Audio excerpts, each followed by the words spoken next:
حضور فرماتے ہیں بہت لمبا تم نہ بھی نہ رونا، اگر مکھی کے یا مچھر کے پر کے برابر بھی تمہارے آنسو نکل گئے نا، میں اب اس سے زیادہ کیا آپ کی بارگاہ میں بات عرض کروں۔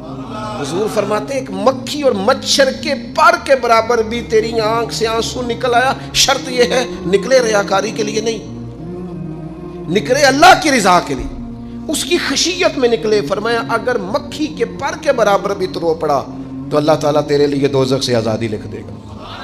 اور نبی پاک صلی اللہ تعالیٰ علیہ وسلم نے بیان فرمایا ہے، حضور فرماتے جو اللہ کے خوف سے رو پڑے نا، جس طرح بھینس بکری گائے کے تھنوں سے نکلا ہوا دودھ دوبارہ تھنوں میں نہیں نہ جاتا، اسی طرح جو رب کی یاد میں رو پڑے وہ دوزخ میں نہیں جاتا۔ یہ مثال دیکھیں کیسی دی حضور نے سمجھانے کی۔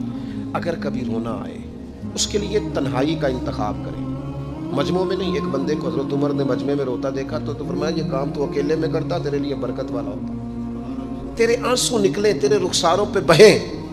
اور شیر خدا تو شیر ہے نا، حضرت مولا علی شیر خدا فرماتے ہیں اگر تیری آنکھوں سے کبھی آنسو نکلے نا اللہ کی یاد میں، حضور کی محبت میں، تو فرمایا ان آنسوؤں کو پوچھنا نا، ان کو چہرے سے صاف نہ کرنا، یہ تو آنسو اس قابل ہیں کہ تیرے رخساروں پہ رہیں، یہ تو روشنی ہے تیرے چہرے کی، ان کو پوچھنا نا۔ حضرت علی رضی اللہ تعالیٰ عنہ نصیحت کرتے ہیں انہیں رہنے دے، یہ آنسو بڑا قیمتی ہے، یہ نکلا تیری آنکھ سے ہے پر کسی کا ہو کے نکلا ہے، نکلا تیری آنکھ سے ہے پر کسی کے لیے نکلا، نکلا تیری آنکھ سے ہے پر اس نے تجھے بتایا ہے کہ تیرے وجود میں، تیری دھڑکنوں میں، تیرے جذبات میں کسی اور کا بھی حصہ ہے۔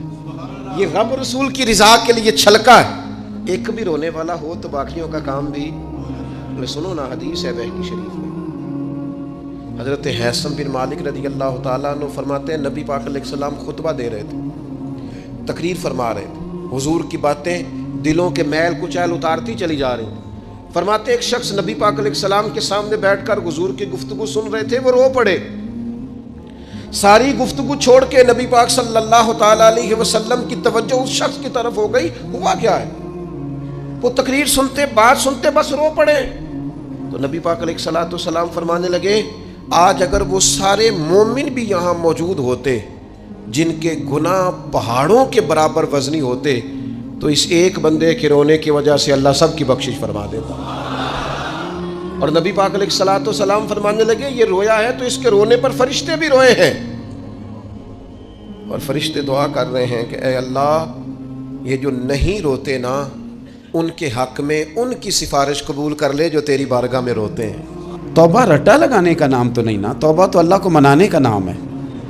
ایک شخص اپنے گناہ چھوڑنے کا ارادہ ہی نہیں کر رہا اور وہ اپنی غلطی کو غلطی تسلیم ہی نہیں کر رہا اور اپنی غلطیوں سے وہ پیچھے ہٹنے کو دو قدم بھی تیار نہیں، تو توبہ کوئی رٹا لگانے کا نام تو نہیں۔ آپ توبہ طوطے کو رٹا دیں تو طوطا توبہ توبہ پکارتا رہے تو اس کو وہ چیز تو نہیں حاصل ہونے لگی۔ توبہ ایک بڑی خاص بات صوفیاء نے لکھی ہے، اگر آپ سمجھیں تو بڑا نفع دے گی۔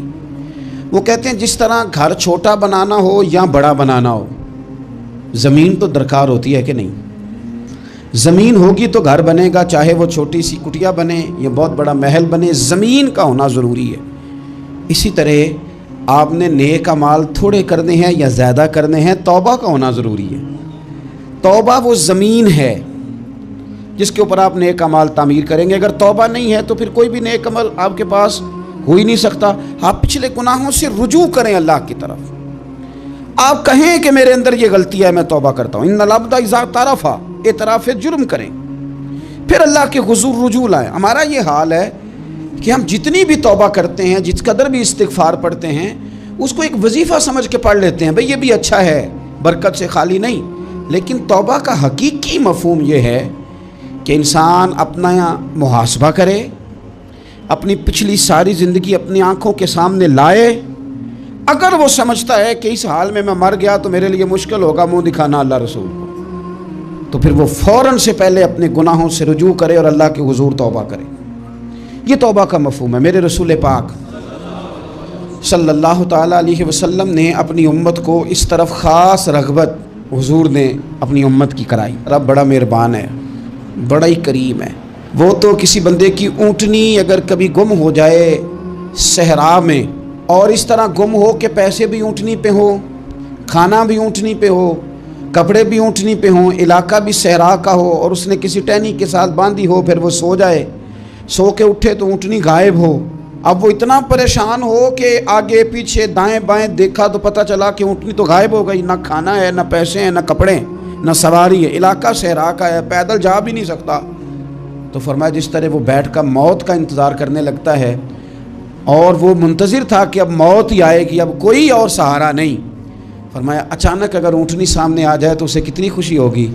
یا رسول اللہ اسے تو بڑی خوشی ہوگی۔ فرمایا جب رب کا بندہ توبہ کرتا ہے تو اللہ کو اس سے بھی بڑھ کر خوشی ہوتی ہے کہ بندہ توبہ کر گیا ہے، اپنے گھر واپس آ گیا ہے، اس نے بات مان لی ہے۔ ہمارا اصل مسئلہ احساس کا ہے، توبہ کا نہیں۔ جب تک اپنی غلطیوں کا بندہ محاسبہ نہیں کرتا، جب تک احساس پیدا نہیں کرتا، وہ محسوس نہیں کرتا کہ میں غلط ہوں، مجھے ٹھیک ہونا چاہیے، تب تک توبہ کاہے کی؟ آپ دیکھیں نا صحابہ کرام کا مزاج کیا، چھوٹی چھوٹی چیزیں ہیں لیکن وہ دوڑ کے آتے ہیں، کہتے ہیں یا رسول اللہ غلطی ہو گئی، اور اپنے آپ کو پیش کرتے ہیں۔ ایک خاتون نے آ کے پیش نہیں کیا کہ یا رسول اللہ میرے پیٹ میں ناجائز بچہ ہے، مجھے پاک کر دیں، کوئی پکڑ کے نہیں لایا، کسی نے آ کے اسے گرفتار نہیں کیا، مقدمہ نہیں کرایا، پرچہ نہیں درج کرایا، 14 دن کے ریمانڈ کے بعد نہیں مانی، خود آئی اور آ کے کہا حضور میرے سے غلطی ہو گئی ہے، مجھے معاف کر دیں۔ تو رسول پاک صلی اللہ تعالیٰ علیہ وسلم نے بچے کی ولادت کے بعد اسے دوبارہ بلایا، کہا بعد میں آنا، وہ آئی، اسے سنسار کیا گیا۔ تو جب کسی شخص نے کہا نا کہ یہ تو بڑی نفس کے ہاتھوں گرفتار عورت تھی اور کتنا بڑا جرم کیا، تو پھر حضور نے پتہ کیا فرمایا؟ فرمایا چپ کر جاؤ، تم نے گناہ دیکھا ہے، تم نے اس کا احساس نہیں دیکھا۔ جب تک احساس گناہ اور احساس زیاں پیدا نہیں ہوتا، اس کی وجہ یہ ہے، امام غزالی رحمۃ اللہ علیہ فرماتے ہیں جو مومن ہوتا ہے نا، مومن وہ دھاگے کے برابر گناہ کرے تو وہ محسوس کرتا ہے کہ پہاڑ کے برابر گناہ ہے میرے اوپر، اور جو منافق ہوتا ہے نا وہ پہاڑ کے برابر گناہ کر کے کہتا ہے یہ تو دھاگے کے برابر ہے، محسوس ہی نہیں کرتا کہ میں نے اتنے جرم کیے ہیں، وہ تسلیم کرنے کو تیار نہیں ہوتا۔ جب تک تسلیم نہیں کرتا تب تک توبہ کا کوئی معنی سمجھ میں نہیں آتا۔ اور توبہ کریں تو پھر توبہ نہ، اور بھائی جس نے ماننا ہوتا ہے وہ تو اشارے سے بھی مان جاتا ہے، اور جنہوں نے نہیں ماننا نا، میں کئی دفعہ کہتا ہوں یہ میرا جو دور ہے یہ سیانے لوگوں کا دور ہے، سمجھدار زیادہ ہیں، اور سمجھدار بھی اس طرح کے سمجھدار نہیں جس طرح کا معاملہ فہم سمجھدار ہوتا ہے۔ سمجھدار چالاک قسم کے، اپنے حق میں سمجھدار اور اپنے ذہن کے مطابق فیصلہ کرنے والے لوگ۔ پھر ہم بہت ساری جگہوں پہ ٹامک ٹونیاں کھاتے ہیں، جس نے ماننا ہے اس نے اشارے سے بھی مان جانا ہے، اور جس نے نہیں ماننا اس نے کہنا مجھے 24 سال ہو گئے فلانی جگہ جمعہ پڑھتے پر میں ماننے کو تیار نہیں ہوا، نہیں نہ ماننا تو مجھے 20 سال ہو گئے فلانی جگہ جاتے آتے، بس نہیں ماننا تو پھر مزاج نہیں ہوتا۔ جس نے ماننا ہے، حضرت فضیل بن عیاض رحمۃ اللہ علیہ ڈاکو تھے، اور نیلے ڈاکو نہیں تھے، ڈاکوؤں کے سردار تھے۔ تو ارشاد فرماتے ہیں کہ میرا طریقہ یہ تھا کہ میں ایک پورے قافلے کی صورت میں حملہ کرتا تھا تو لوگ ڈرا کرتے تھے اگر کہ فضیل بن عیاض کے ڈاکوؤں نے حملہ کیا تو پھر نہیں بچتے۔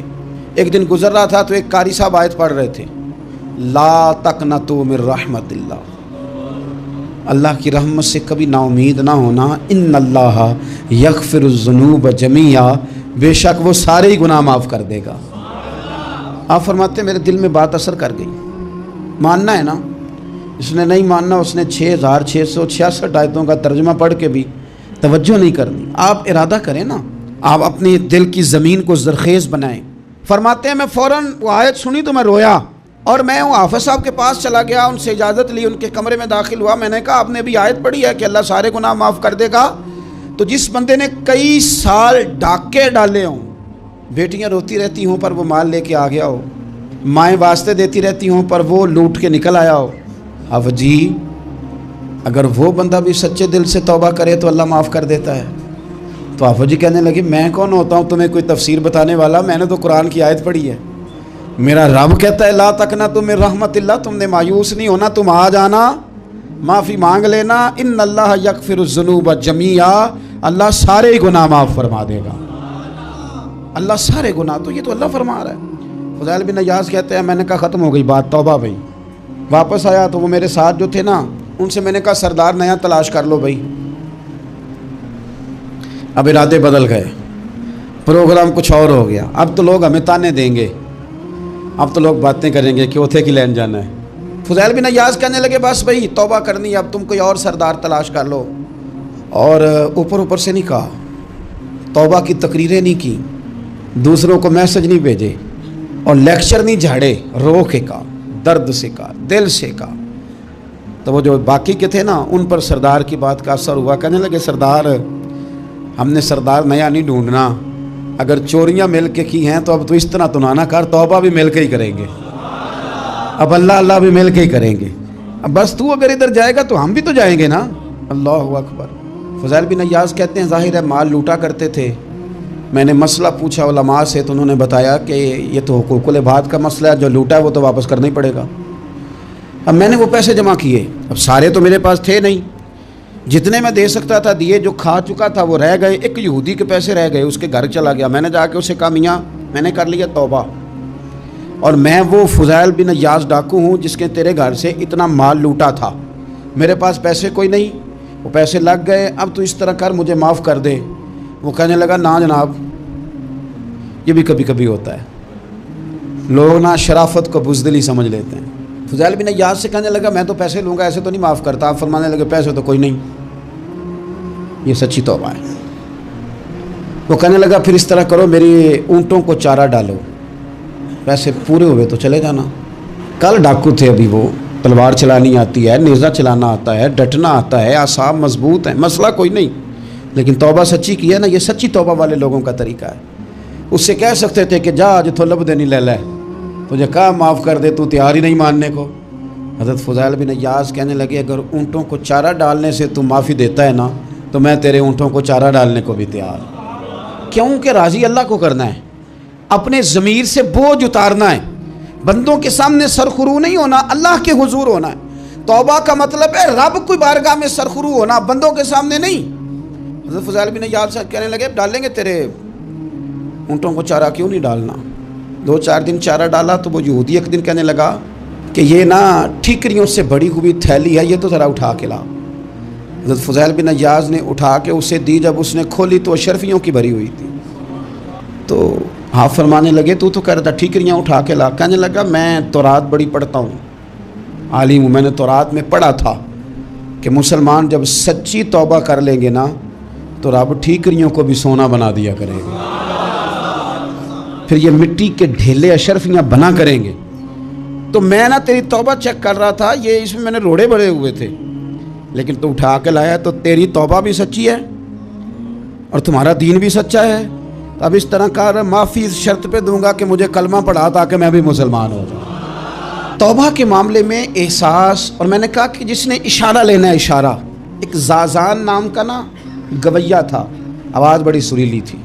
شراب خانے میں جب محفلیں سجتی تھی تو معاذ اللہ وہ گانے گایا کرتا تھا، سریلی آواز تھی. حضرت عبداللہ ابن مسعود حضور کے صحابی، حضور نے فرمایا عبداللہ ابن مسعود اسی طرح قرآن پڑھتے ہیں جس طرح میرے اوپر نازل ہوا تھا. عبداللہ ابن مسعود نا چھوٹا قد اور پتلی پتلی ٹانگیں تھی حضرت عبداللہ ابن مسعود کی. ایک دن درخت پہ چڑھے ہوئے تھے تو کچھ لوگوں نے نا، بچے کرتے ہیں نا مذاق، معاذ اللہ کچھ نے کہا کتنی پتلی ٹانگیں.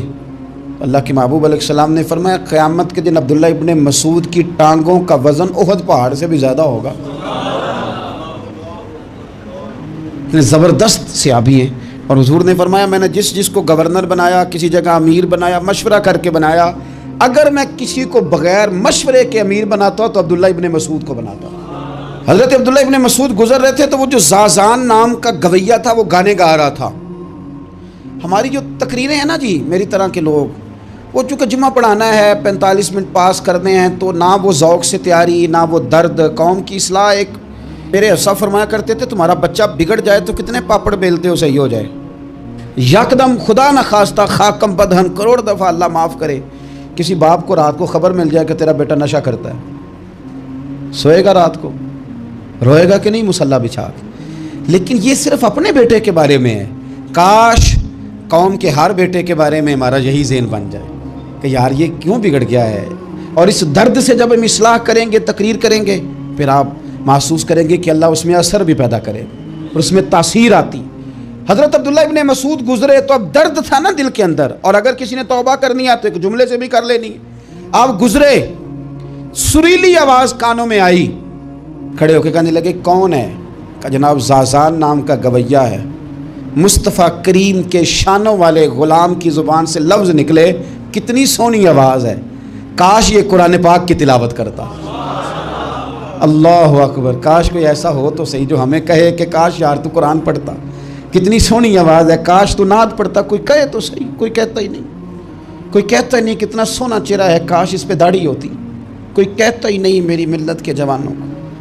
سینکڑوں لوگ ہیں۔ ایک بچہ مجھے ایک دفعہ ملا لاہور میں، تو میرے گلے رکھ کے اس طرح رویا جس طرح کو بچھڑا ہوا روتا ہے۔ کہنے لگا پیر صاحب مر جان لگے ہیں، کوئی ساڈی اصلاح ہی نہیں کرتا، کھوب گئے گناہ وچ، کوئی باں ہی نہیں پھڑتا، کوئی ملے تو صحیح جو ہمارے دکھوں کا مداوع کرے، کوئی نہیں، اپنی اپنی نفسا نفسی، کوئی بات بتانے والا ہی نہیں۔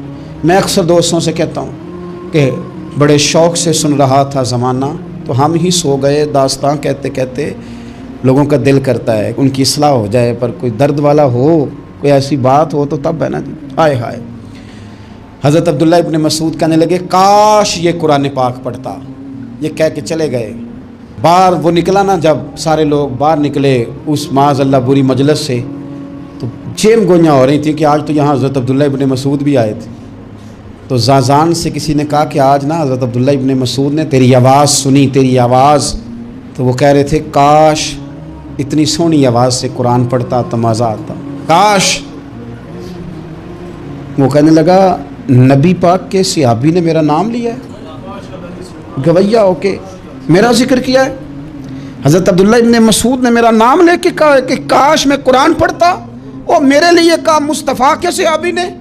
حضور سے قرآن سیکھنے والے کی خواہش ہے کہ میں قرآن پڑھوں، دوڑے گئے، کدھر ملیں گے عبداللہ ابن مسعود؟ فلاں فلاں جگہ غسل کیا، وضو کیا، پیروں میں لگ گئے جا کے، کہنے لگے سونیا جس کے قرآن پڑھنے کی تعریف مدینے والے کریں، وہ میرے بارے میں کہے کہ مجھے قرآن پڑھنا چاہیے تھا، آج سے میں نے ٹھوکر ماری سارے گانوں کو، سکھاؤ مجھے قرآن، میں قرآن ہی پڑھا کروں گا، میں قرآن پڑھوں گا، میں پڑھ پڑھ کے سناؤں گا، لوگ میری زبان سے اللہ کے کلام کی تلاوت سنا کریں گے۔ کوئی بیٹھا ہوا مجھے دور دعا دیتا ہے، میں ڈوبتا ہوں سمندر اچھال دیتا ہے، کوئی تو ہو نا جو کہے، کوئی تو ہو۔ فرمانے لگے بس ہو گئی حضور، آپ دیکھیں گے میں قرآن ہی پڑھوں گا، میری زبان سے اب اللہ کی کتاب کی تلاوت ہی ہو گئی، طے ہو گئی بات۔ تو کسی نے نصیحت لینی ہے توبہ کے لیے تو ایک جملہ بھی کافی ہے، ایک جملہ بھی۔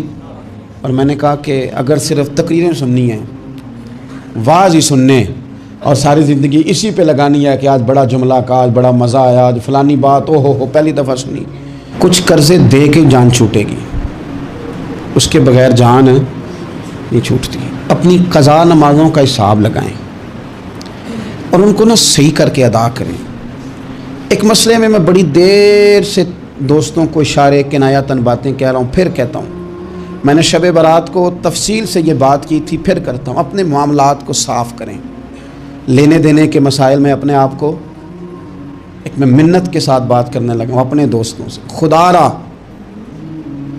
را کبھی بھی بڑے سے بڑا کام کرنا یا چھوٹے سے چھوٹا کرنا، اس میں سود کا کوئی نقطہ نہ آنے دینا، آپ کا دل سخت کر دے گا، آپ کے آنسو لے جائے گا، کچھ نہیں بچے گا۔ اس طرح پیشاب کا ایک قطرہ کئی من دودھ کو تباہ کر دیتا ہے، یہ سود آپ کے اصل مال خدا را، یہ میری منت ہے، میری گزارش ہے۔ میں ان دوستوں کو جانتا ہوں، مجھے لگتا تھا کہ یہ ولایت کا رستہ طے کریں گے، لیکن چلے کچھ جگہ مجبوریاں ہوتی ہیں، کچھ معاملات ہوتے ہیں، لیکن کوئی ایک آدھ نقطہ ایسا آتا ہے بیچ میں، وہ لے جاتا ہے ساری چیزیں۔ نبی پاک علیہ السلام نے فرمایا بندہ بڑا سفر کر کے آتا ہے، بکھرے بال، بری حالت، رو کے دعائیں مانگتا ہے، یا اللہ یا اللہ یا اللہ کہتا ہے، اور اللہ اس کی دعا قبول نہیں کرتا۔ سونیا آپ کہہ رہے ہیں رحمت للعالمین ہو کے کہ رب قبول نہیں کرتا؟ حضور نے فرمایا اس نے پہنا بھی حرام پیسوں کا، کھایا بھی حرام پیسوں کا، پیا بھی حرام پیسوں کا، جتنی مرضی مانگے پھر مالک اس کی دعاؤں کو مستجاب۔ ہمارا ایک تو ہے اپنا عمل، ایک ہے توبہ، ایک بات کی اعمال ہم نے۔ ایک آخری بات یہ آپ سے کرنی ہے کہ ہمارے ذمے جس طرح ہمارے بچوں کی ڈیوٹی ہے نا، بیوی کا نان نفقہ خامند کے ذمے ہوتا ہے، ماں باپ بوڑھے ہوں تو ان کی ڈیوٹی اولاد کے ذمے، اسی طرح قیامت تک نبی کوئی نہیں آئے گا، دین کی جو ڈیوٹی ہے وہ نبی پاک کی امت نے ادا کر دی۔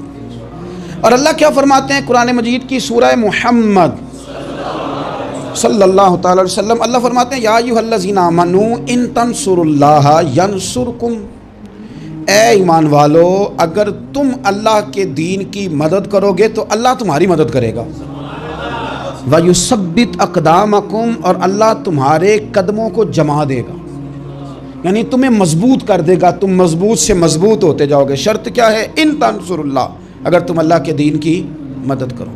اپنے مزاجوں میں نا اللہ کے دین کی مدد کا ذوق پیدا کریں۔ هو الذی ارسل رسولہ بالہدی ودین الحق لیظہرہ علی الدین کلہ، میں پوری دنیا کے مسلمان حکمرانوں کو یہ بتانا چاہتا ہوں کہ یہ جو میرے نبی پاک کا دین ہے نا، یہ دبنے نہیں آیا، یہ غالب ہونے کے لیے آیا ہے۔ اور اسلام کی فطرت میں قدرت نے لچک دی ہے، اتنا ہی یہ ابھرے گا جتنا کہ دبا دو گے۔ کیا سمجھتے ہیں اسرائیل کے گنڈے کہ وہ مسجد اقصیٰ میں نمازیوں کو تنگ کر کے تو وہ کہیں گے کہ ہمیں پوچھنے والا کوئی نہیں؟ اسلام کی فطرت میں قدرت نے لچک دی ہے، اتنا ہی یہ ابھرے گا جتنا کہ دبا دو گے۔ بانجھ نہ سمجھا جائے اس امت کو، بس یہ جو مسلمان حکمران ہیں یہ اتنی بات سمجھ لیں کہ تم جب ان یہودیوں سے کافروں سے معاہدے کرتے ہو تو تمہیں تو کچھ خیال نہیں آتا، تم تو صرف دنیا داری دیکھ کے چلتے ہو۔ کاش بال بچہ دیکھتے ہوئے، مال دیکھتے ہوئے، ملک اور زمین دیکھتے ہوئے تم ایک دفعہ اللہ کا دین بھی دیکھو۔ یہ تمہاری ذمہ داری ہے، یہ نبی پاک نے ڈیوٹی لگائی ہے۔ اپنا اپنا کردار ہمیشہ دین کے لیے پیش کریں، اپنا اپنا کردار، وہ ضروری نہیں کہ چندے کی صورت میں ہی ہو۔ آپ کسی بے نمازی کو نماز کا مشورہ دیں، آپ نے دین کی خدمت کی۔ آپ نے ماں باپ کے نافرمان کو فرما برداری کا مشورہ دیا تو آپ نے دین کی خدمت کی۔ اگر آپ نے کسی بندے کو کہا یار تیرا قرآن پاک ٹھیک نہیں، چل قاری صاحب کے پاس، تیرا تلفظ ٹھیک ہونا چاہیے، کو آدھا گھنٹہ نکال کے سیکھ لے، یہ لفظ کہنے سے ہی آپ نے دین کی خدمت کی۔ میرے نبی پاک صلی اللہ تعالی علیہ وسلم نے فرمایا ایک جملہ بول کے جو دین کی دعوت دے گا، ایک ایک جملے پہ اللہ 1,000 سال کی عبادت کا ثواب دے گا۔